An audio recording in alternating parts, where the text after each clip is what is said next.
I'd like to start off the meeting with the drainage trustees.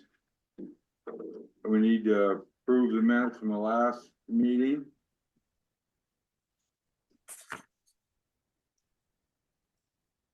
Minutes of the April 21st, 2025 meeting. The Wright County Board of Supervisors met in regular session as trustees of the drainage districts with the following members present: Rick Rasmussen, Dean Cluse, Lynn Luke, Ashley Bosch, and Betty Ellis. Also present were Courtney Morris, drainage administrator, and Amanda Meyer, auditor. Other interested parties were Wright County monitor. Motion by Rasmussen and seconded by Cluse to call the meeting to order. Motion carried. Minutes of the previous meeting on April 14th, 2025 were read and approved. There were no drainage claims needing approval. An open forum for public input regarding drainage districts. Morris Brandt stated that he had submitted a work order for DD 36 lateral 1 and expressed concern that the trustees didn't follow the rules set aside for them on the DD 36 lateral C repair. Cluse expressed to Morris that it be relayed to Brandon Meyer when he dips out DD 36 lateral 1 to try and leave as much vegetation on the bank as he can. There were 3 work orders that were reviewed and approved. Secondary Roads was made aware of the work order for DD 184 as it includes work in the road right of way. And those are listed there. Morris presented the following 4 drainage invoices. They were all for beaver tails, 1 for James Crawford, and then 3 for Jack Britton. Motion by Cluse and seconded by Bosch to adjourn the meeting. Motion carried. Any additions or corrections? If not, they stand approved as read.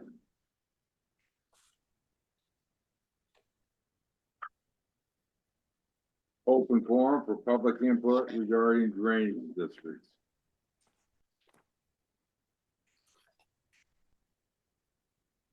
Okay, review and act on drainage work orders.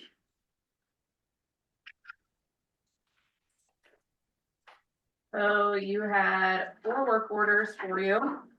The first one was for Betty, that was filed by Neil Thomas and DD 29, section 24 of Vernon Township. This was for removal of a beaver dam. The next one is for Rick, filed by Kent Kirstein and DD 58, section 36 of Norway. He stated that the tile is holding water. The third one is for Dean, filed also by Kent Kirstein and DD 155, section 20 of Grant Township. And this one, he also stated the tile was holding back water. Courtney? Yes. I spoke with Kent on this one. There are no blowouts, and I've noted that on the work order. He wanted to make sure that if they found an issue with the county tile when they were doing the investigation, they assumed that it might be in the private tile portion, but he wanted to submit the work request. And I put on the work order that the contractor to contract the drainage administrator if work is done on drainage district assets. Okay. Yeah, and I was out there with him, Dean, and looked at it. And part of the water problem in the ditch is the driveway tile is plugged, and the county, Adam knows of it, and they will get it taken care of. Okay, thanks. You bet. And then the fourth one is also for Rick, that was filed by the Ecoff Family Trust. And DD 208, section 24 of Boone Township. And they reported a surface pipe was covered during a ditch repair. Thank you. Yeah. Do we have any open drainage invoices? Yes. So we have 3 invoices. The first one that we have is from Secondary Roads. I requested them to go fly DD 219. We had a phone call on a concern regarding the brush and weed control, that some of the trees were just kind of topped off. And there was a lot of brush and everything there. That ditch is scheduled in the rotation for this year. So we did make note of it to make sure that when we do get that invoice in, that we make sure that They did everything that they were supposed to, and then we can go back out and check and make sure that everything was done appropriately. The portion that he did fly, it is a, open ditch that is shared between 219 and 107. So we actually got both of them flown in one, so I have separated that out. So the portion for DD 219 is gonna be $226.12. And the portion for DD 107 is going to be $343.20. The next invoice is from Mozdam Construction for a work order filed by Matt Lund. This invoice came in at $3,099.42. And this was for DD 39 lateral 1. And the last invoice is also from Mozdam Construction for a work order submitted by Don Goman and DD 30. And this invoice amount is for $2,631.08.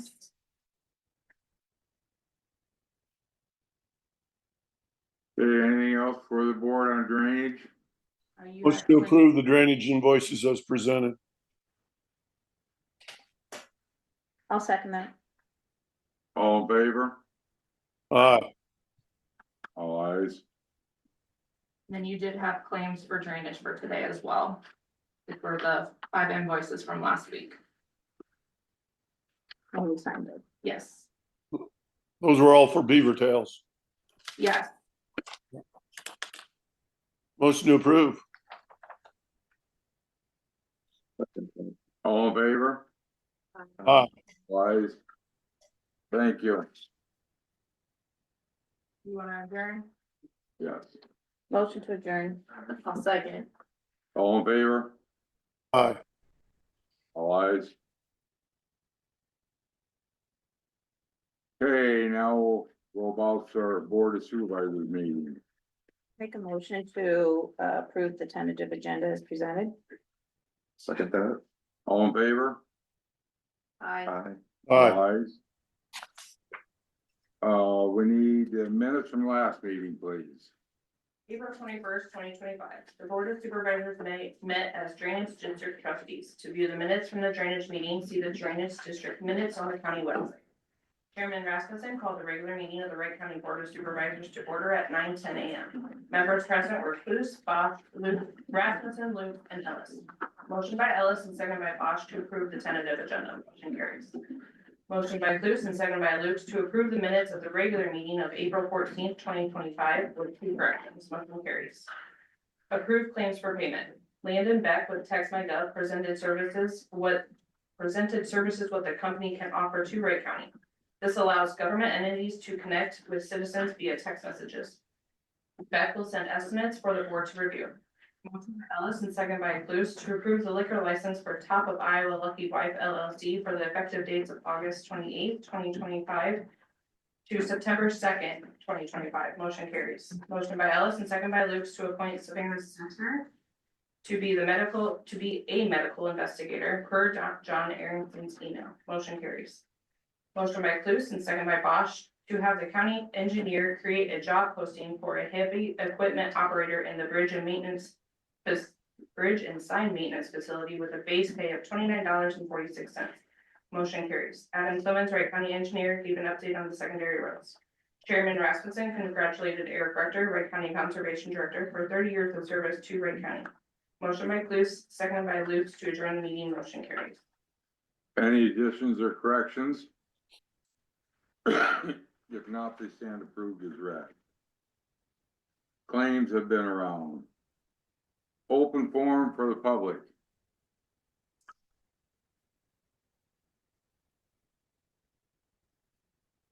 Okay, nothing on that.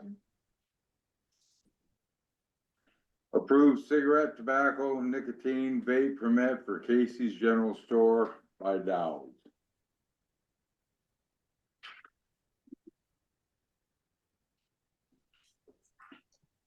I'll make a motion to approve the cigarette, tobacco, nicotine vapor permit for Dow's Casey store. Second. All in favor? Aye. All ayes. Thank you. I need to sign anywhere on here. It's you.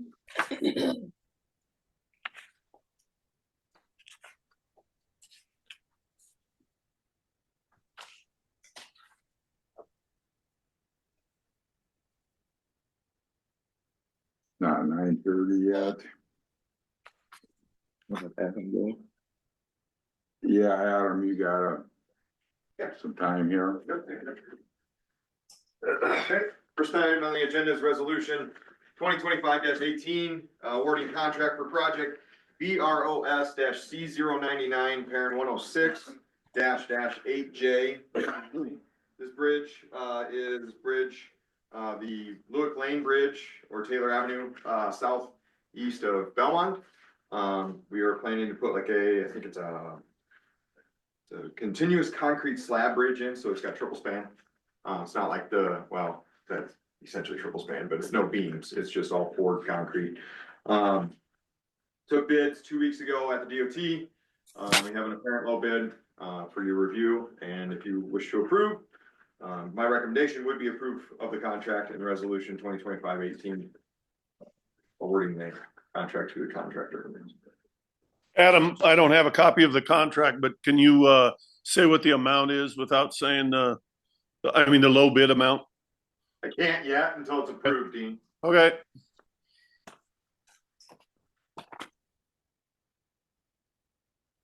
I'll make a motion to approve resolution number 2025-18 for the awarding the contract project BROS CO99 106 8J99. One second. All in favor? Aye. Roll call. Oh, excuse me. Betty, Aye. Glenn, Aye. Ashley, Aye. Dean, Aye. and I'll also be aye. Okay, You need 2 signatures? just one, Just one. so when you get a chance to sign it, just scan it and send it to me. The project was awarded to Merriman Bridge Construction out of Algona for $557,691.44. With a late start date of July 28th. Once we get all the contracts signed by the contractor, we'll all sign the contract, and then we will proceed with a pre-construction meeting and see when they're coming in. So we'll talk to them then. Next item on the agenda is the update on the road, secondary roads activities, routine maintenance. We did have a storm last Thursday, so we had to clean up some trees. On the next day, on that Friday with the guys, the trucks are hauling engineer rock and spot loads. Total of 11 work orders that were completed. Our engineer hauled rock is at 4,500 ton and about 18 out of 64 miles complete. So they're working hard to get that done in between raindrops. Anything else? I have nothing. Thank you, Adam. Thank you. Dean, if you have any questions about that bid, let me know. Okay, thank you.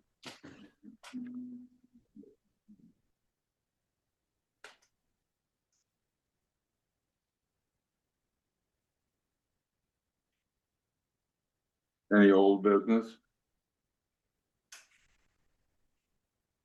Any new business? We received an email from Andrea Woodard, the executive director from ISAC, who's going to do a 99 county tour. She would like to have one response back. I was wondering who would be willing to, who else had read that email and who would be willing to respond to that? I read it. Yeah, were you going to try to get something lined up or, I will wait for you guys to decide. cause it's for I think they want all the department heads That's correct. in on that meeting. And All so, county officials, professionals, and employees. Do they want a set date? That they want to come here, or they have a date? They were asking for a time that works for us. From what I got from the email. I can't, a couple of years. we've never done this before. This is new. Right. It says, they would like to invite all county officials, professionals, and employees. Mhm. This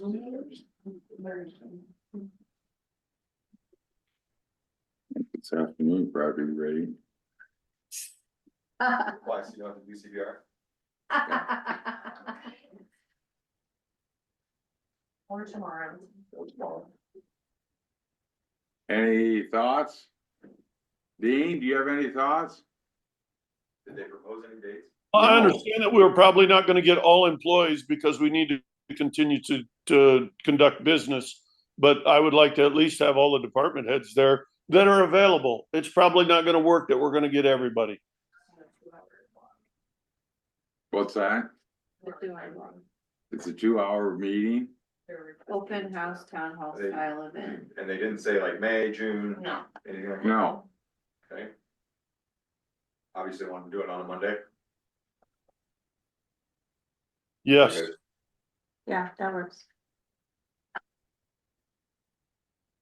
I mean, I guess we need to know what their availability is.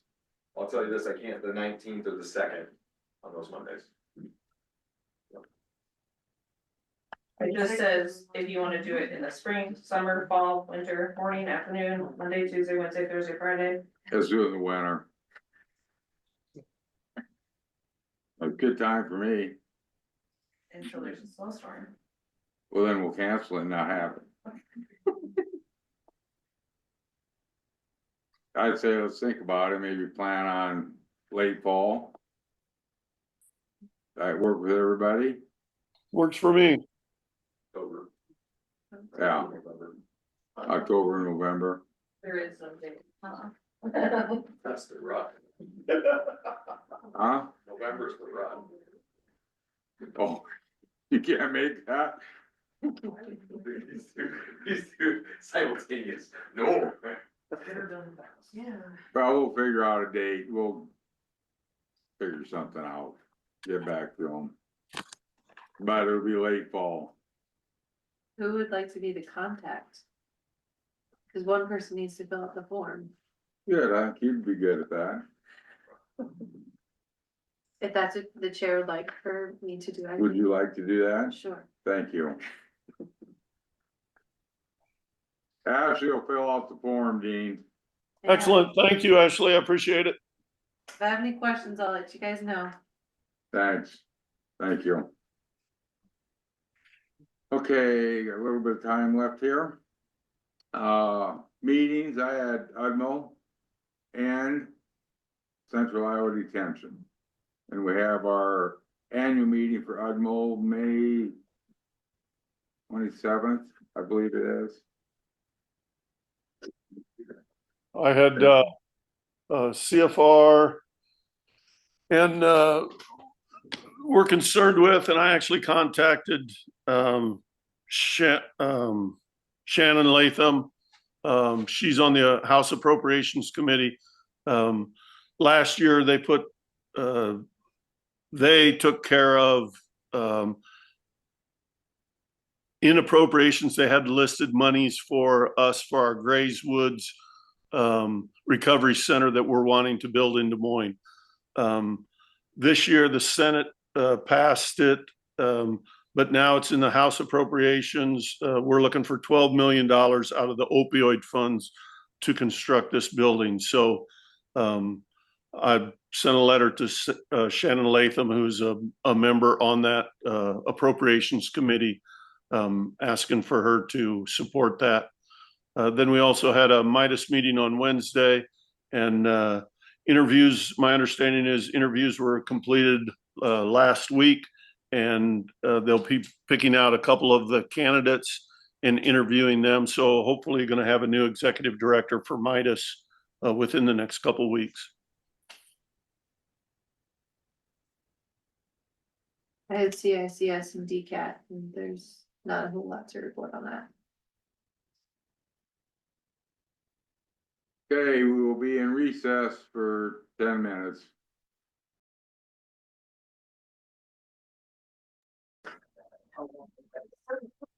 Long drive.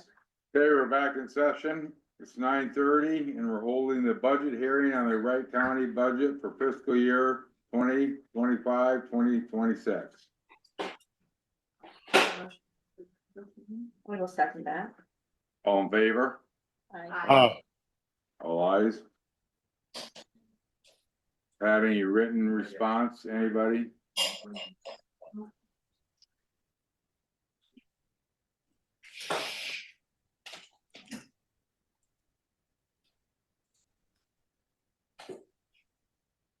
Any questions, anybody on Zoom land?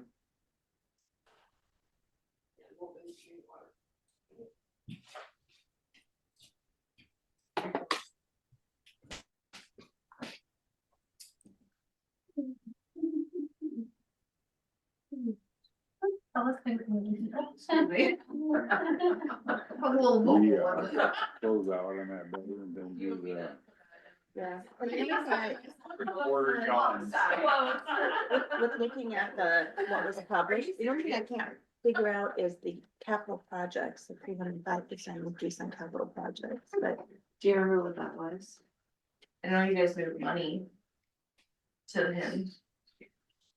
But he can complete projects, but I can't tell you off the top of my head. So it was Andy Yackel, right? Joe, you gonna give him? Well, I looked at the budget sheet, I'm just not, I'll have to look it up. Cause we have the slideshow behind me. Mhm. Presented.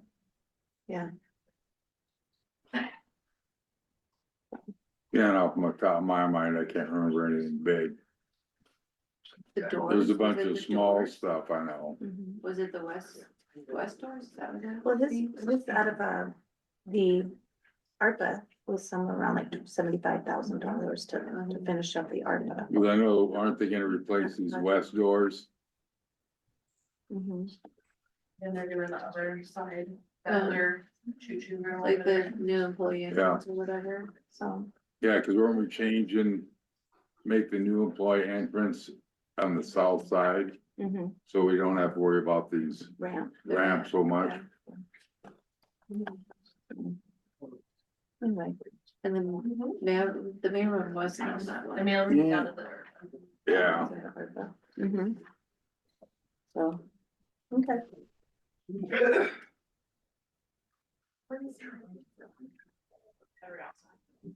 Somebody want a motion to close it? I'll make a motion to close the budget hearing for the 2025-26 fiscal year. Second, All in favor? aye. Aye.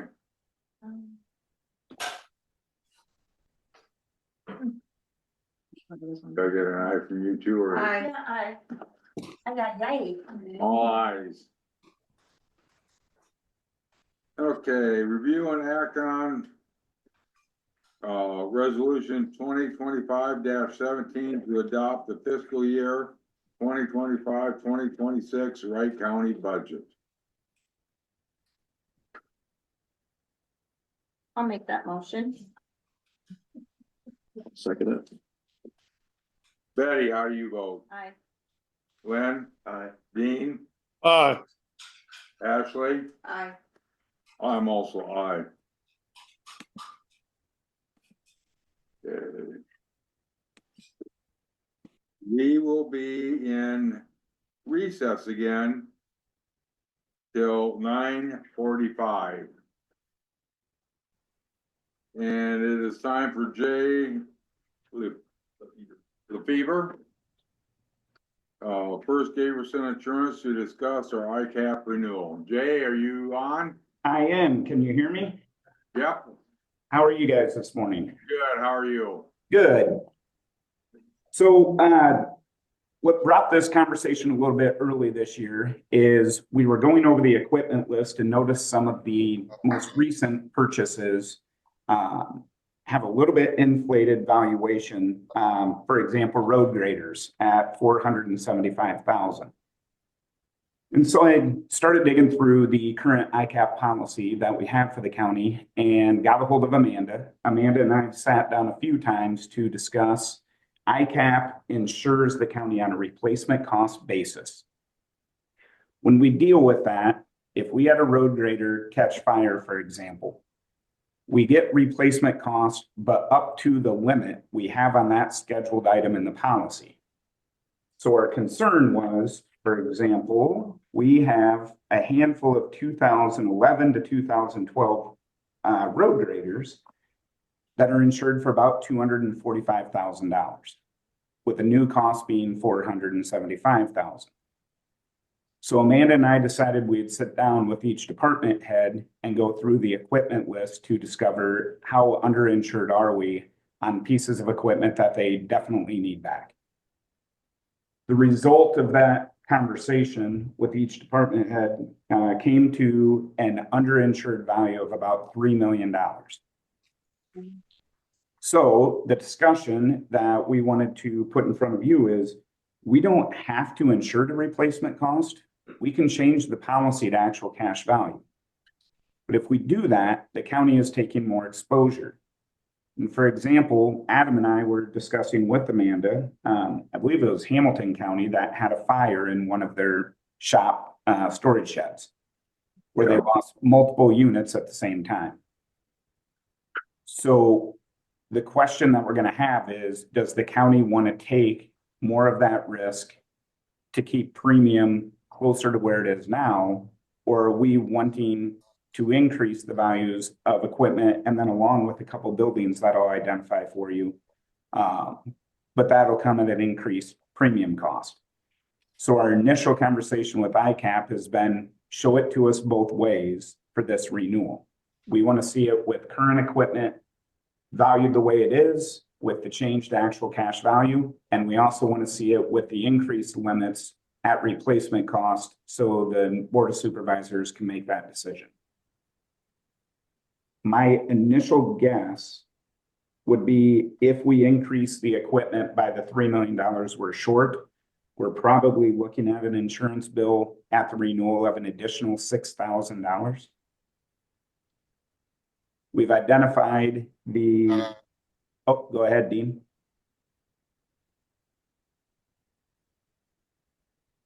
You're cut out there, Jay. Okay, I thought Dean was about to ask a question. Sorry, his name came up on my screen.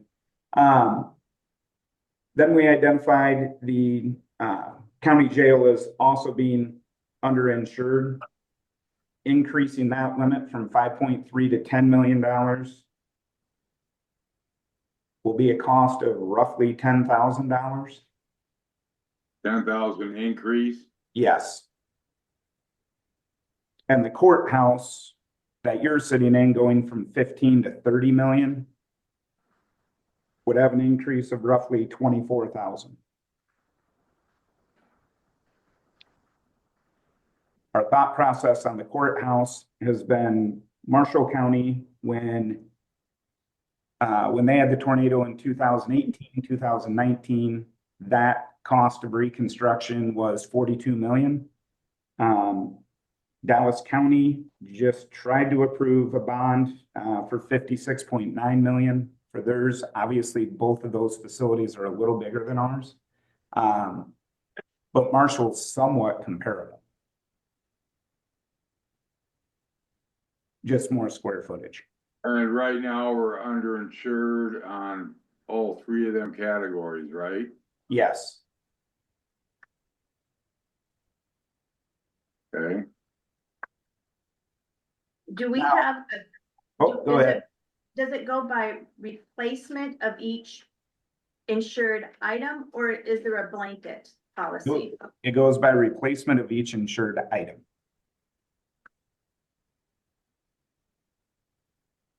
And that's true of the buildings also, not just the equipment. Correct. So we have a statement of values on the building, and it gets a little confusing. So what Betty's referring to is, in the past, she has always seen the invoice from ICAP where it'll show a total limit of coverage, but the subcategory for each building and each content or piece of equipment, vehicle, still has its sublimit built within the policy. Okay. And you're comfortable with the contents of both the jail and the courthouse, just the individual structure is what you're concerned with? Yeah, the structures are definitely the concern.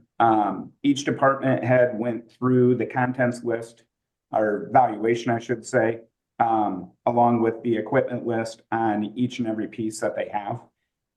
Some we have reductions. Some we definitely have increases, but yeah, the overall net change will be significant enough that we feel like we should see it both ways.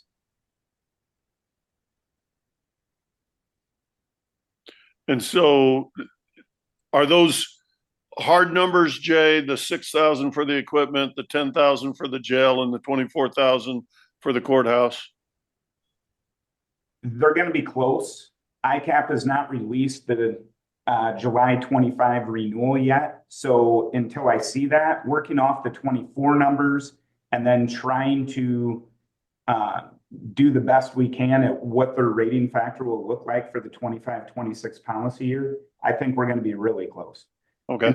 We can also potentially tackle some of that on the property side, for example, with the courthouse and the jail.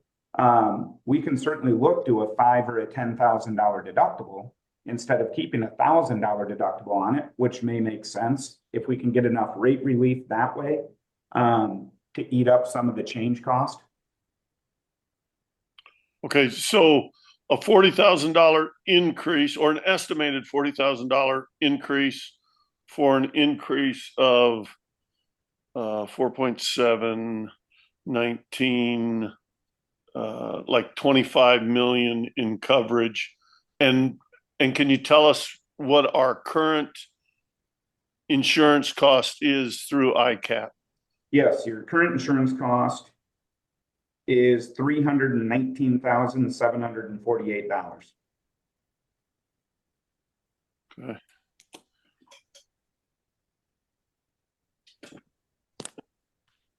And if we were to go to a $5,000 deductible, how much savings would that give us?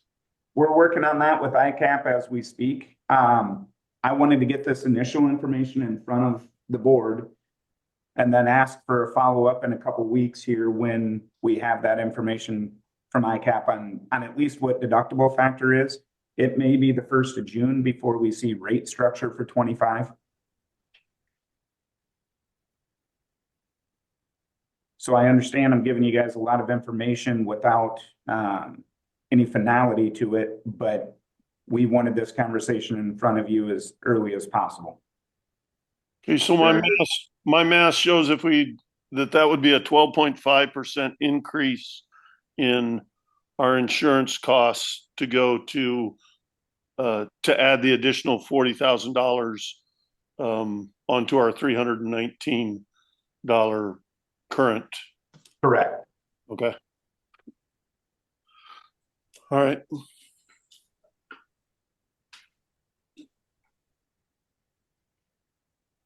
Any more questions from the board? Money. Well, and not knowing with what insurance rates are gonna do. July. Another question that was brought up is why we break it out between the departments and why it just doesn't come out of general basic period. Instead of breaking it out for conservation to pay for and Adam to pay for and general basic itself. That was also discussed on maybe seeing if just all the general basic would pay for it. And would we have any cost savings by not breaking it out by department? That just takes a lot of time for my office to have to break it all out. I mean, that's a lot of detailed work. So Dean, when we were going over that part, I was part of that conversation and I had asked that question to Amanda on how much time her department was putting into breaking out that bill and why we continued to do that moving forward. When you do the cost analysis, the cost with Cassie, they do like to have it broken out as they do their cost reports. Secondary roads is its own fund. Assessor's office is their own fund. And it across the state of Iowa, it goes both ways. There's some counties that pay for it all out of general basic. Just as a reminder, our general basic is going to be really tight. But you can also do it supplemental.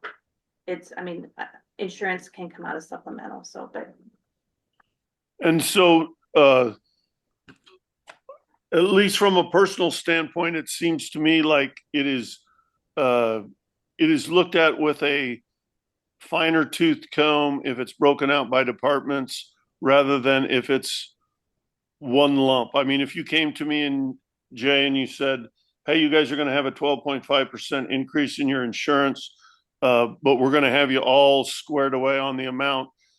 I doubt that we would have actually looked at, okay, how many motor graders is that and what year are they and how much, what is their true value, or replacement cost. It just seems to me like, we get a little bit deeper into the weeds on what we have, to ensure that we are covered properly. So Dean, I agree with you on that. What Amanda and I discovered this year is what seemed to work really well and appears to be a little bit more respectful of her time moving forward is scheduling the meetings to meet with each department head, me and Amanda at the same time. Okay.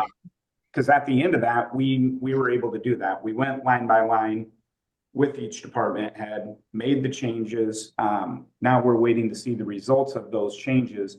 But I think the time that it's going to eliminate for Amanda's department is her sending all that information out to each department and then trying to decipher that as it comes back in, then calling me with, okay, so how are we going to do this? And then, so we're skipping that intermediate layer of going back and forth. Okay. And literally we sat in your chambers there and spent a half a day and were able to accomplish what I think typically is taking her a little over a week. Okay. I would be, I would not be opposed to that as long as we are, ensuring that we're meeting with the department heads to know, equipment changes and all of that. Yeah. Amanda, I didn't want to speak for you. I'm assuming you're in the room Nope. there, but Yep.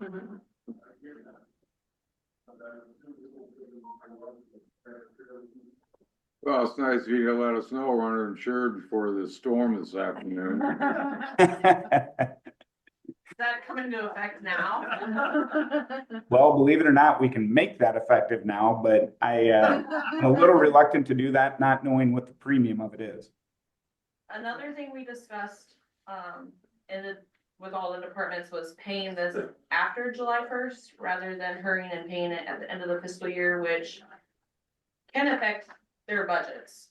If you still break it out because it increases so much that they're already at the end of the year. If you paid out in the beginning of the year, they're able to do a budget amendment if it comes. Then they know what they need. So I think that's what we're gonna aim for this year is to pay it July 1 instead of the end of this year. What Amanda's also referring to is ICAP has a form that's available that we do sign every year. We just haven't utilized it in the past. And that form is a commitment to continue coverage after July 1st. And we put a date on it, say July 15th. Guaranteeing ICAP they'll have the premium due by July 15th. They will provide the coverage from July 1st to July 15th without having the premium dollars in-house. So it allows it'll allow the county to get it back in the right fiscal year. I know that's been a challenge in the past because ICAP isn't super fast with getting the billing out. And so it's always been a bit of a scramble to keep it in the current year, but moving that past July 1 makes sense. If we do that, does that affect our budgets that we've just approved You then? just move, you're not gonna take it out of this year, but you have it budgeted for this year, you'll take it out of next year's. Okay. Just be in the carryover. And you won't go back to paying it in June. You'll always stay in July payment. Gotcha. Otherwise, you're gonna take it.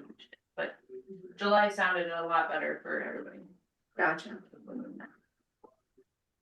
Well, it does make sense. So going forward, you're gonna get back to us on if we go to a $5,000 deductible. And you're gonna have a more firm figure of how much more this is gonna cost the county. Absolutely. And I will ask Amanda, I'll communicate with her to have her put me back on the agenda, if that's okay with you. Yep, that would be awesome. Sounds good. 2 weeks from today, That's my goal. I'm anal about goals. So Jay, I had one more question, on my, personal insurance or for the farm, I had a 23, excuse me, I think it was a 28% increase that caused me to go to some higher deductibles and take a hard look at, equipment items listed and how much I was insuring them for. Do you anticipate that we're gonna see that same thing through ICAP because of all the disasters that we've been having? Yeah, I anticipate we're gonna see it in the property line still, just like you did on your farm, Dean. I don't anticipate seeing it in the liability line, and we don't expect any movement in the work comp line. Your mod is virtually the same thing it was last year. It moved 1 point, so no significance there. But ICAP is taking a stronger look at the deductible side. In the past, we looked at that last year, and there just wasn't enough credit there to make it make sense to raise deductibles. They have done enough homework on that over the past 12 months that I think we'll see rate relief just by taking a little bit more deductible on the courthouse and the jail. Some of the other buildings we may not, but we're having that all looked at so we can come back with a better number. Okay, thank you. You're welcome. Any more questions for Jay? Thank you, Jay. You did a nice job You're welcome. raising our rates. You guys have a good day. No, thank you, Jay. Have a good day and let us know. Or let Yep, I Amanda. will. We'll be in touch. Thank you.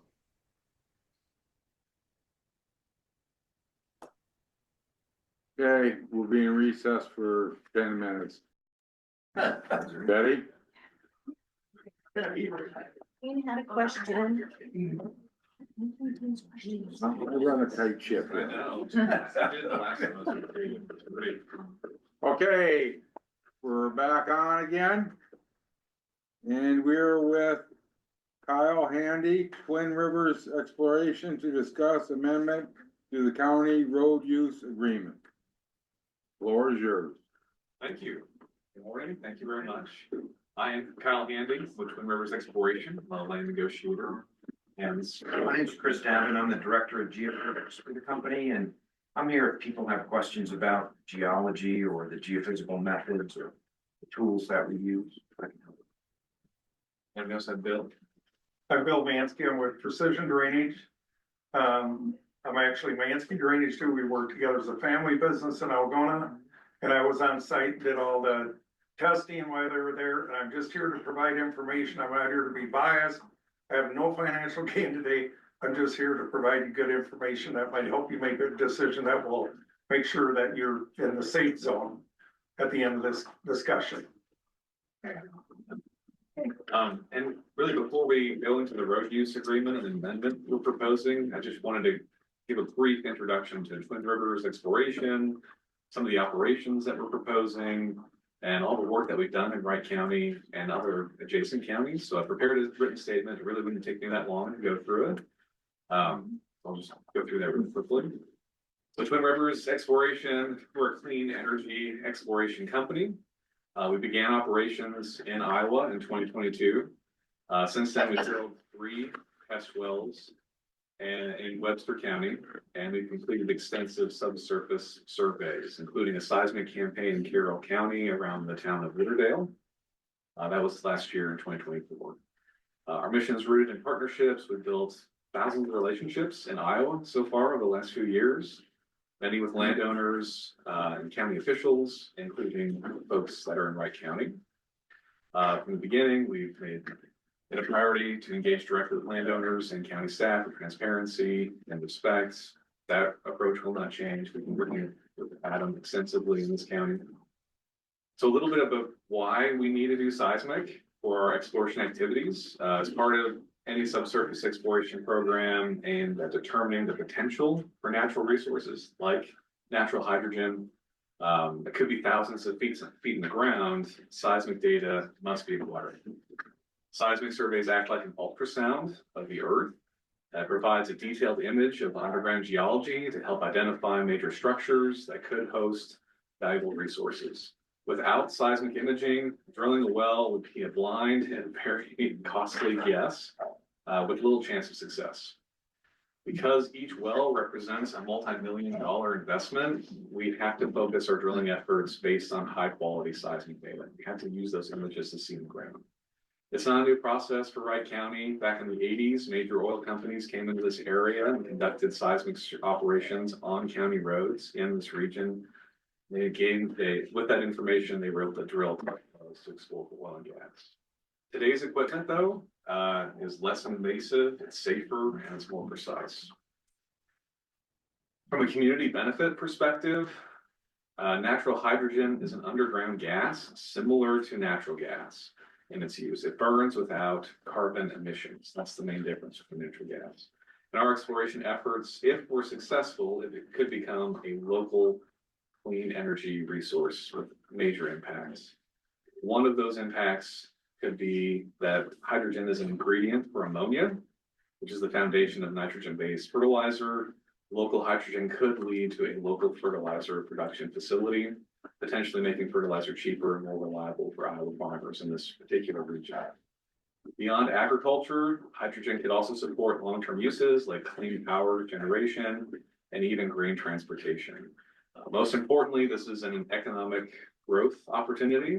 A successful hydrogen development project would mean new jobs, payments to landowners, tax revenue for the county, and long-term revenue for the county. It's a chance to put Iowa on the national roadmap for emerging hydrogen economies. So specifically about the road use permit and the challenges that we currently have with the permit in hand, was to move forward. We started working with Wright County last fall and other adjacent counties to obtain a permit to conduct seismic operations on roadways to explore for hydrogen. Back in October, this permit was approved by Wright County, and all the other counties we're working with also approved those permits. In this particular county, our permit covers 240 miles of mostly gravel roadways. And we are very grateful for the support. We very much appreciate having that permit, and in-house we were moving forward with it. As part of the permit, we've also agreed to have strong protections for the county. One is a $2 million insurance policy for our operations. And the second is a full indemnification protecting the county from liability from our operation, and also protecting the county from liability from landowners who may bring claim to the county from our operations. However, we hit a snag with the permit. In the permit, there's a 250-foot setback requirement from sensitive features, particularly agricultural drain tiles. We understand, we accepted this at the time, thinking we could work with it, but we've since mapped all the drain tiles in this area. Given the network of these tiles, it's difficult for us, we actually can't move forward with the operation. So the 250-foot buffer blocks access to major sections of county roads due to just numerous tiles being either parallel to the road or just kind of being in a dense area along the roadway. So we cannot complete several sections of survey. This will cause large gaps in our data collection. And Chris can tell you, if we have too many gaps, the data is essentially useless for us. We won't be able to have that image under the ground. So we've worked very closely with the counties to try and reduce that buffer. That's one of the main reasons we're trying to amend it today.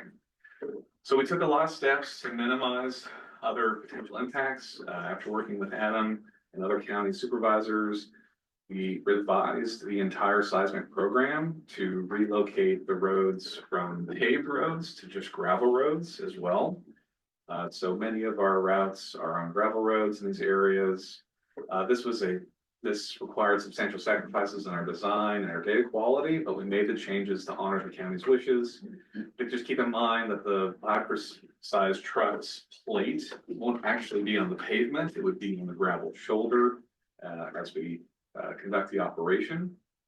So during the fall, we also had a demonstration through side-by-side tests in Wright County with the county engineers and some supervisors present, where we went to the IDOT parking lot. We tested the fiber-size trucks on paved road, on a paved area and a gravel area. Tests. And then, so today with the 250-foot buffer and the gravel only requirements, it just leaves many parts of our projects unexplorable. So we did a test. So back in February of this year, in front of you is a report. It's a copy of our evaluation drafted by Kleinfelder, a well-known national engineering firm. And this report was also endorsed by the county represented engineering firms, Allender Butsky and American Engineering Testing. We had 3 different engineering firms work on this report. And it was specifically to address the concerns about the potential of damaging tile from our seismic operations. So we wanted to address these concerns head on, working with the counties. We had a live on the ground field test in a farming field with the trucks and the vehicles. The trucks operate slowly. Sorry, let me get where I am. So for the test, we have the 3 engineering firms, 2 of which represent the county, along with secondary road engineers and all of our team from Twin Rivers. And we all agreed from this test that it's extremely unlikely the operation would cause damage to the agricultural ground tiles. And we have Bill here to talk about that as well. The trucks, during this test, we actually placed the truck right on top of the tile in pretty shallow, loosely buried drain tile that we installed ourselves in the field. That'd be the picture you guys are looking at. Yeah. So, I didn't mean to interrupt. No, yeah. Can you see that, Dean? Yeah.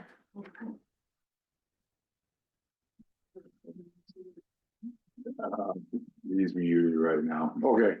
That's okay. So, guys, what we did is clay tile. I told Kyle, Chris, why don't we go up to the farmstead? He's got old clay tile that have been sitting there, you know, forever. Let's use those. Let's give it the most, you know, the best test to me would be put it in the ground at shallow depth, put the machine directly over. And so you see my installation there. I got them, and then we put dirt around them. They put the vibrator over the top, and they ran that for the, you know, extended period of time. But we had the camera up the tile where they were doing it, and it was shaking the camera, which it would naturally do. But then we looked at the tile, and the integrity, they didn't move, they didn't shift, they didn't settle, they didn't do anything. And so we dug them back out, and then Kyle's got a video of us, once we pulled them back out of the ground, they weren't cracked, they weren't broke, they weren't anything. And to me, again, I want to be unbiased here. I don't see that being the most extreme, how we could disrupt any of the tile, being deeper depths in the road right away. And you're probably not even gonna be over most of the tile anyway, but I don't think you still could do any damage to them, because we did the most extensive study right there. And a very, you know, probably the best test you could, right? Tile just put in the ground now, and those tile weren't damaged at all. One other comment I wanna make with this company is, I work with, Bob Van Dees has let them, use their land to do their drilling. And by the way, Bob Van Dees has been in the hospital for a month. I just saw him 2 days ago. I don't even know how he's alive. He's broke his hip. And this is for the people that know Bob Van Dees, because I'm very close to him and I'm very close to their family, and we do always drainage work. And he's went through just high in hell water, but I saw him 3 days ago. And the good Lord has truly blessed him. He was sitting up, eating a meal, and he said, I'm ready to go back to the office. And he's 92 years old. It's quite a story, really. It is quite a story. He's an amazing human being, and he was willing to let these people go on their land. Then when they first got to their project, they had no idea there was that many tile. They had tile issues, and where they did their over excavations, they hired me to come in and reroute the tile. They paid all their bills. They're super good people to work with. I trust them totally, and so does Bob. And I would announce they're very credible people, not to say that I'm trying to influence your decision here again, but I didn't see any reason why they couldn't do their testing being that they're gonna be on the road right away, not in the field, because we did the most extensive study test we could do, and they didn't do any damage to the tiles, so that's kind of all I've got to say. Help Yeah, no, I think that's. them with their really good. decision here today. So it was a really good test. We had all three engineering firms, we had the county road, secondary road engineers there. And we all got to witness us burying tile, vibrating on top of it, pulling it out and showing that there were no cracked or damaged tiles there. We had a camera inside of the tile during the operation as well to see if there was any kind of breakage or something going on. But they didn't move, they didn't settle, they didn't do anything. They just were in the same 18 alignment was perfect when we dug them back out. They were impressed how I dug over and not broke the tile, but I said, I give my guys haircuts every day with my excavator, trust me. But anyway, long story short, there really wasn't any damage to the tile. The integrity was good and they were all lined up perfectly. So we felt very confident that this test showed no damage could occur to the tile. And this is in an open field, not beneath the roadway where there's existing traffic. But out of an abundance of caution, one of the engineering firms that represented the counties, American Engineering Testing, recommended a 0.5 peak particle velocity buffer. You guys may not have to deal with that in your life. I don't normally have to deal with that. Chris does. But basically, PPV is it's where we have a device that we can put on top of the tile or anywhere within the roadway. And as the vibra-sized truck comes closer to that device, it will measure the vibration of that truck in the ground. And once you get to this 0.5 measurement from the device, we would stop operations. This 0.5 is not just a number that came out of thin air. This is something that has been tested in other contexts to make sure that there isn't damage to like a building or maybe a well near a seismic operation or other kind of engineering operations. So we were comfortable with 0.5, and so we accepted the American Engineering Testing recommendation of 0.5. That would get us around, based on our estimates, 25 to 50 feet in some cases. Based within the roadway. So what we're essentially saying is you had a 250-foot setback, and we're saying that from a scientific standpoint, I think 25 to 50 feet is a safe distance by working with these engineering firms. Skip some of this. So our request for amending the permit is one, to allow us to operate on some paved roads, to extend our current permit to some paved roads. The permit's currently about 250 miles. We'd like to increase it to 370 miles. Between receiving that permit in October to now, our interest has increased in exploring this area, actually. So we'd like to drive on more roads to image the subsurface. And then secondly, we'd like to amend the 250 feet setback to a 0.5 ppv measurement or 50 feet. So I have a map for you. Two maps. I should have made more copies, I'm sorry. This one shows 50 feet, and then this one shows 250 feet. Okay. There are these brown lines along the way. Those are the existing tile from the GIS data sets. The blue lines are roadways we'd like to drive on. The red shows where there is a drain tile that has that buffer in its effect. You can kind of see the difference between 50 feet and 250 feet. But we're basically asking on the 50-foot map we can honor the 50 feet, but there are some cases where we would have to use the 0.5 ppv measure. Now, the operators who operate this equipment work directly for the county. They don't have to work for us. And so they can report directly to the county. They would have full authority to stop the operation if we're not within the bounds of what the permit is requesting. And of course, we would pay for that third party that works for the county. We put a PPV monitor on every shot that we do throughout the circuit. So we are recording that kind of movement. And as we go through the day, any kind of structure, whether it's a drainage tile or a culvert or some kind of an overpass, we would put the PPV monitor on it. And as we get within 0.5, we would stop. And then we would go to the other side of that structure. We do a test at that same distance to make sure we were within the limits of 0.5. And 0.5 is really what matters. It's how much is the ground moving, and whether that's 50 feet at 0.5 or 100 feet, we'll honor that 0.5 ppv value. It can be monitored however you want it from the county, whether you want somebody from an engineering firm coming out to audit on occasion or observe, whether we report daily directly back to you with this PPV value and what we're doing on every shot. All of that's an option to make you feel comfortable that we're adhering to that. And 0.5 is a very safe limit. I mean, it is beyond what a lot of other people require from a distance standpoint and a measurement standpoint, but we think that's appropriate and we think it's very workable to allow us to get the right image. Another thing I'd like to say is the reason we're here is because the geology here is as good as our models tell us about finding hydrogen in the ground. That's why we're here. That's why we're here in Wright County, because the geology that you have here is super compelling, and that's why we're so focused on trying to work here. So let's talk about if the geology is this good and if hydrogen is found here, then what is the next step? So we have economic people that can talk about the next step. It means the result will is going to be indicated by volume. At a minimum, with the right amount of hydrogen, you could put an ammonia facility right on top of that hydrogen facility or within a certain distance of that hydrogen facility. Otherwise, it could be offtake from specialty gas companies that will pay for hydrogen. Hydrogen is a very valuable commodity in the world today. So the volumes of hydrogen found will determine what those next steps are, whether it's electrical generation, whether it's hydrogen vehicles, whether it's, it depends on the development scenario. But that's the long term. I'd say the most immediate next step is after we have this ultrasound image of the earth, it will tell our teams where there's a possibility to drill a well. And then that well would give us more information about the geology, potentially also producing hydrogen.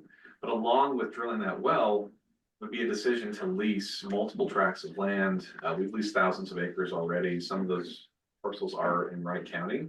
And those are payments that would go directly to landowners for that kind of activity. And the seismic allows us to be very deliberate and specific about drilling a well. So that we don't drill multiple wells, we're going to pinpoint the right place to drill a well. With success, we might drill an offset well and there'll be a development scenario, but that, as Kyle said, next steps would be pinpointing the best location to drill a well. On like the map, and initially you started with 240 miles and you said you're gonna go up to how many miles? 370. And I should, 370, yeah. And then Within Wright County? Within Wright County. And then within that, how many times do you have to do a seismic on each of those miles? So the truck moves and shoots a shot every 90 feet, shoots a vibration point every 90 feet. And so you will pass in front of someone's piece of property within a couple of hours and be done and not be back on that bit of road again. So we lay out receivers, sensors. The truck drives along the road and vibrates every 90 feet. And when that's done, it's done. Then we pick up the receivers and move to the next place and continue to drive down those roads. So when we say the total program is 370 miles and maybe it'll take, 6 weeks to do, in front of an individual property owner, it's just hours, as they drive past.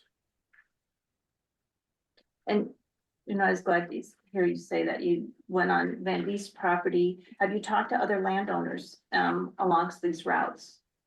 Yes, yes, we've engaged, I'd say about 30 landowners to have private crossings. So the road network in this county isn't a perfect grid. There are cases where the roads will just end. And so to continue these lines, we'll have to cross some properties. So we have looked at those landowners.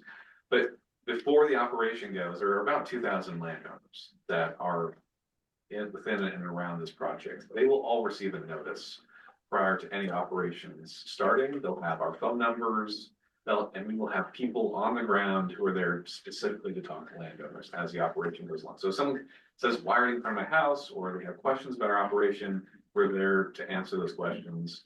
They'll also have a notice at least 2 weeks ahead of the operation.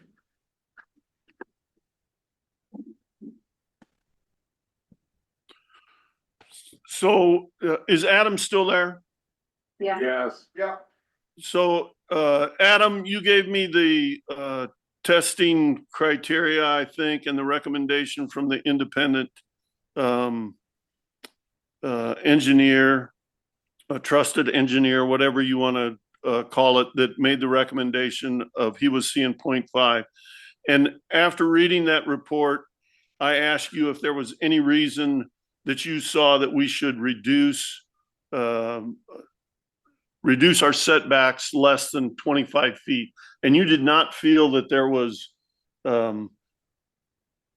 not a gain for the county versus the risk that there is. Now, these gentlemen have discussed putting tile in the ground. I would disagree that a tile that's just dug in is as susceptible to something that's been in the ground for 90 years. But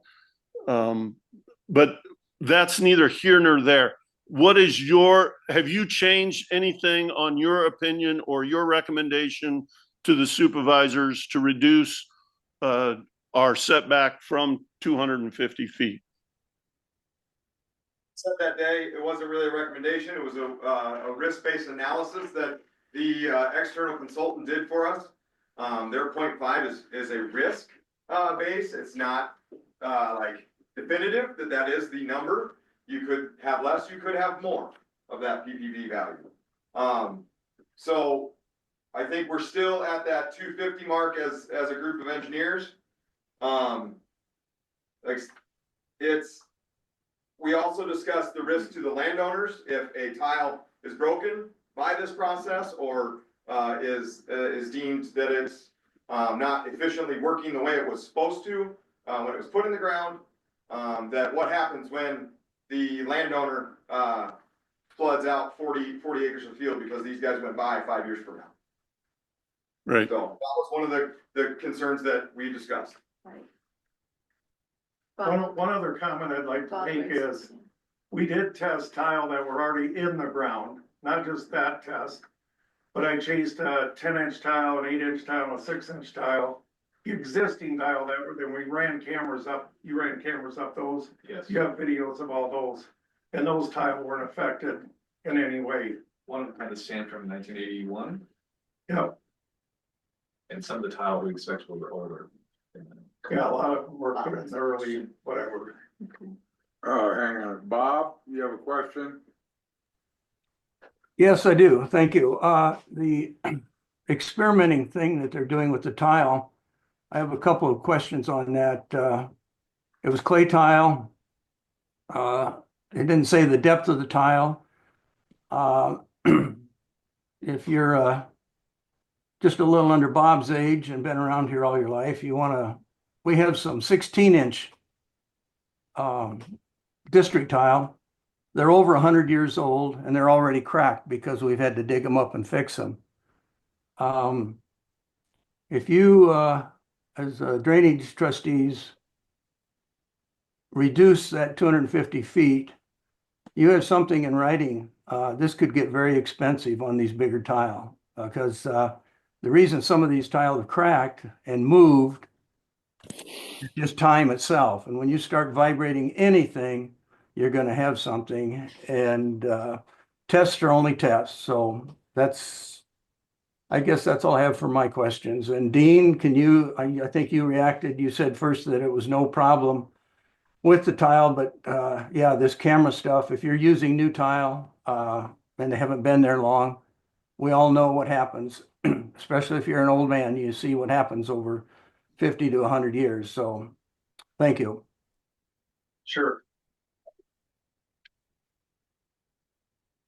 So the tile very in depth that we tested, and when we ran our fabric up the tile, we wrote down on the flags the depths of the flow line, basically center the flow line of each tile. We had them as shallow as 24 inches of cover to 36 inches to 40 inches of cover. And I'm not sure how many tests you guys did out in the field on the existing tile that were in place, but we tested them different sizes at different depths. And the tile that I placed in the ground had only 2 feet of cover to the top of the tile, the ones that I had placed in the ground. So that's where we were. We tried to be pretty, extensive in our study there to test different sizes, different depths. And I think you guys pretty much completed that, didn't you? 'Cause And those were older tiles too. that Yeah, they were all They were. put in a long, long time ago. And Kyle, Dean Cluse again, can you confirm that you did receive my email, sent April 9th? I think so. It was your email, with our follow-up. That's correct. It states, Board of Supervisors regrets that our setbacks are recommended by the county engineer precludes you from doing your testing within the Wright County right of way.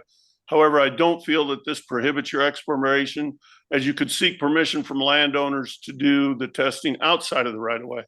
If Twin Rivers seeks this path, I would ask that you coordinate your test locations through our drainage district administrator, Courtney Morris, to avoid possible damage to drainage district infrastructures. I am firm on the 250-foot setback, and I would make a motion before the board that we maintain the 250-foot setback. Yeah, it's not an action item. This is not an action item, Dean. Okay. We did receive your email, I think from our perspective, without reducing the buffer, we can no longer explore in Wright County or the adjacent counties. And with the 2,000 landowners adjacent to our project, we would be driving these vehicles across all of their fields, with a significant amount of crop damage. And in addition to that, the 1980s seismic data that was collected, we're using that in our analysis for this project. And because those were on county roads, we're trying to maintain the data collection so that it can sync up essentially with the data that was collected during that time.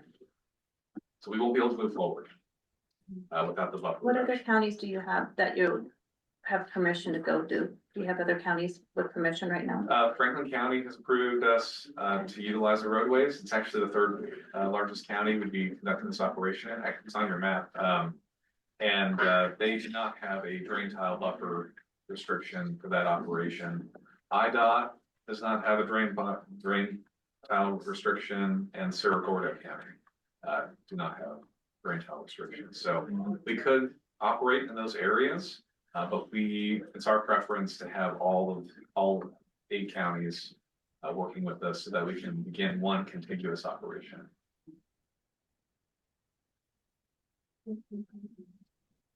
But you already have permission to do the testing on state highways that run through our county? Yes.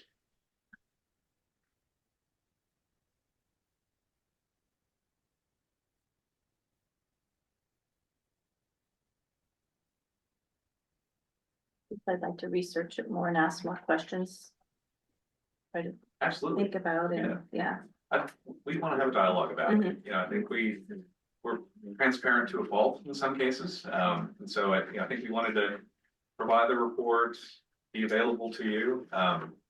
If you'd like, we can work with you guys or Adam, but we'd be happy to come back if you guys have additional questions and just provide more information. We're good to go forward. But at 250 feet, the geophysics won't work, so we'll explore somewhere else. So they need to be at least 50 feet. 50 feet would probably work. I mean, what we're talking about with 50 feet is if we have a drain tile parallel to the road on one side of the easement, we go to the far other side of the easement. That's where the sort of 50 feet came. PPV of 0.5 is the real measure, and we always do that everywhere we go. The map with the 50-foot buffers on it, essentially you can see 50 feet works for everything except for those areas in red, and that's where we would be very precise with these PTV measurements to make sure we can get closer, but not so close. There's 0.5 measure.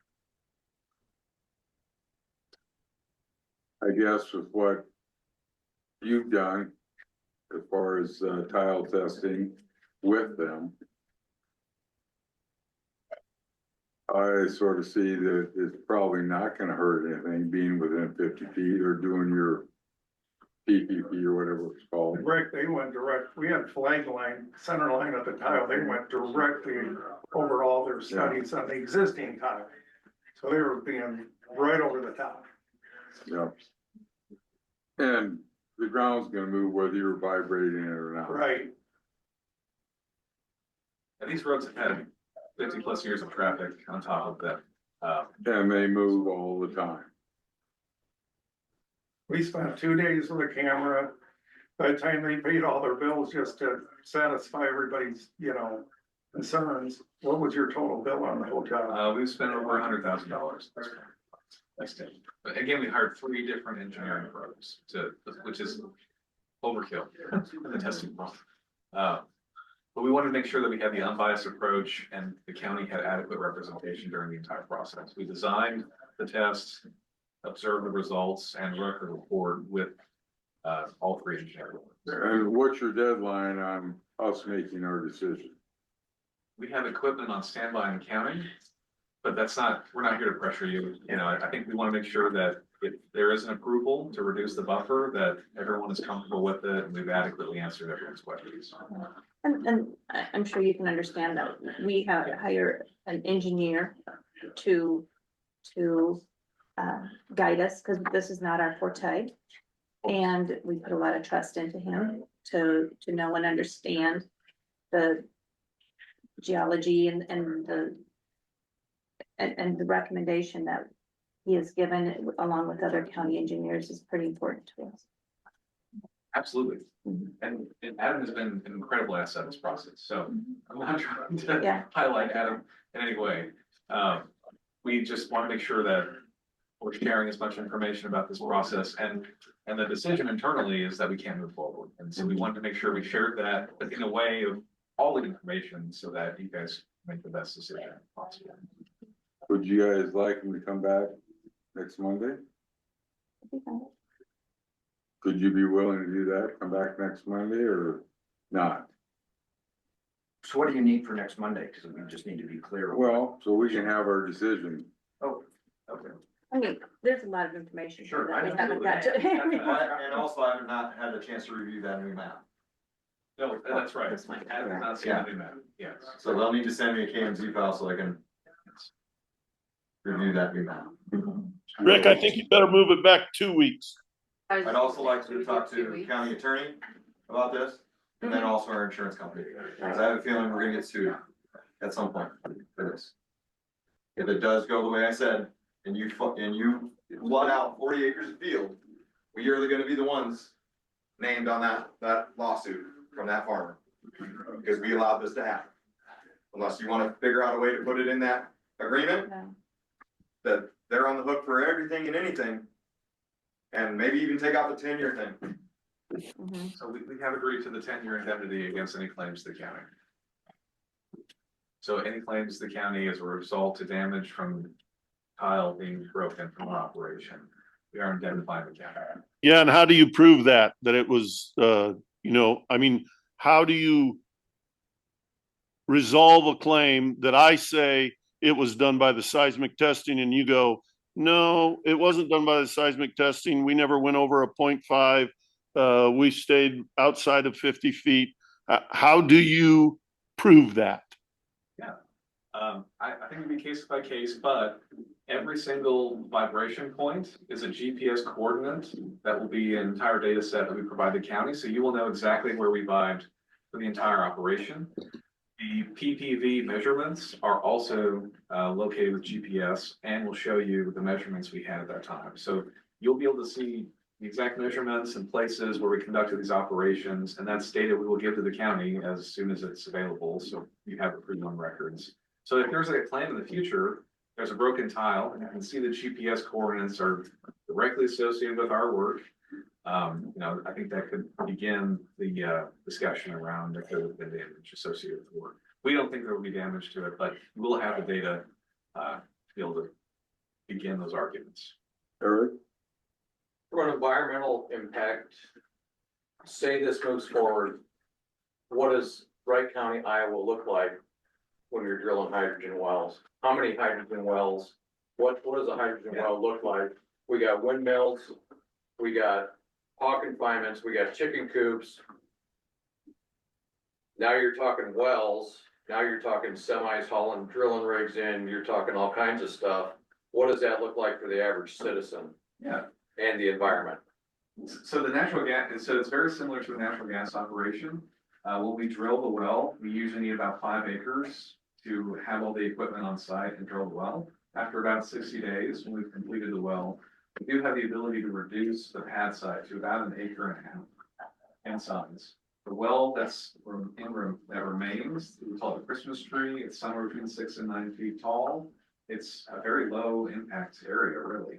It won't have material facilities or tanks. And we talked about a fertilizer facility. That's a whole different type of project. But from a well standpoint, it is fairly minimally impactful. And typically in a natural gas field, you might have one of those wells every month. And they can be, and then you have to work with the surface owners to place those in the well in a place that, isn't next to their house or isn't a reasonable location for future operations. Is there pipelines that connect, gathering all the different? It's possible. There could be gathering lines. Typically you place those adjacent to a roadway. So it's not, crossing fields, crossing extensive tile networks. But we don't want to do that. You can't go any place in this county without crossing an extensive tile network. Right, you can place the pad fairly close to the road and then make sure the pipe is following the road easements. So that typically allows for minimal invasive. So from a safety aspect. Sorry. So go ahead, because I'll have to say something after that. From a safety aspect, if people are up in arms over a CO2 pipeline coming through this county, how up in arms should they be with a hydrogen gas pipeline coming through the ditch right by their house? Well, so it's more expensive to transport hydrogen than it is natural gas. So typically you would want to be consuming the hydrogen fairly close to where you're producing it. So we're not talking about long distance pipelines for this type of facility. It'd be fairly localized. And the great thing about the wells is that it's associated with a lease with the landowner. So the landowners will be not only receiving revenue up front for entering into the lease, but an annual royalty payment associated with the production. So Speaking of leases, is there anybody that you can talk to that gives you straight answers on your lease? And I ask that because we got offered a lease at the Conservation Board. okay. And I called the leasing agent and asked him certain questions and he's like, well, I can't answer that. I can't answer that. Oh, So then I reached out to a lawyer and he said, don't sign a lease because they're terrible leases. So I'm not, and believe me, I'm a fan of hydrogen as a fuel source, not to make anhydrous ammonia, sure. but as a fuel source. So I'm not against the idea. Yeah. I just have a lot of questions more so than they have regarding what you're doing. I think they're excellent questions. And honestly, I think that a lot of people traditionally ask those for these types of projects. We're just so early in the exploratory phase that we're just trying to see if this is even possible in the area before we move on to those next. Yeah, steps. no, I get it. There must be something here. You guys wouldn't be here. There's potential to make a lot of people rich Our interest continues. or wealthy, or But are those people located in the true. Yeah, there's just a lot of unanswered besides the tile issues in my mind, but How safe is hydrogen? Because I got that webinar at 11, so Okay. good seeing you guys. I could see, And it's a combustible gas. It's not any more dangerous, maybe probably less dangerous than methane. It's all depends on how you manage it, but I mean, I think that's an issue cannot be mitigated by engineering. I mean, it's a fuel source. Mhm. So it's not, is it a heavy, like, let's say there's a leak and it's going, is it gonna go straight up? Is it gonna hover? Is it, Hydrogen is like the lightest element. Yeah, it's. And the, it's yeah, so it extremely just light. goes, it's like that gas, it goes Okay. straight up, not like CO2. Mhm. Where Yeah, it's not poisonous and it's very light, it likes to bond with other molecules really quickly, so it's dissipates really quickly. So can we get with you in 2 weeks again? absolutely. Yeah. 2 weeks is better for me, so that, but in the interim, we're available. So if you have like a list of questions or, I have a list of questions. yes, please send them to us. We want to answer questions. So, we're not here to not answer questions. And if you want materials, I'm not a video editor person, but I did make a little video that showed the whole operation. So if you're interested in seeing that, you can send it, but, Yeah, I'd like to see that, but I don't know how the hell you do it. I can come over and just show you. Sure, that'd be great. I mean, It is a good thing. it's 1 minute, so if you guys, this is the video of the. I got my whole life ahead of me, bring it on. I don't know where to put it though. Right in front of him. Okay, you'll come over? Okay. Is this convenient? All right. So when do we have? I'll get it down. Don't breathe heavy, please. What'd you say? Don't breathe heavy. So, this is us digging a channel, a little ditch. Bill was operating the excavator. And then we had tile that had been excavated from this field previously. It was historic clay tile, and we just installed it into the ditch, about 18 inches in the ground. And so he is packing it in. He's putting a camera inside of the tile, just like you would use for like a sewer camera. Mhm.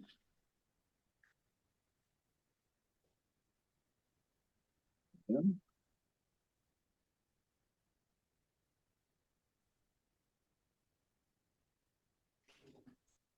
Listen carefully, you can hear the vibration escalate.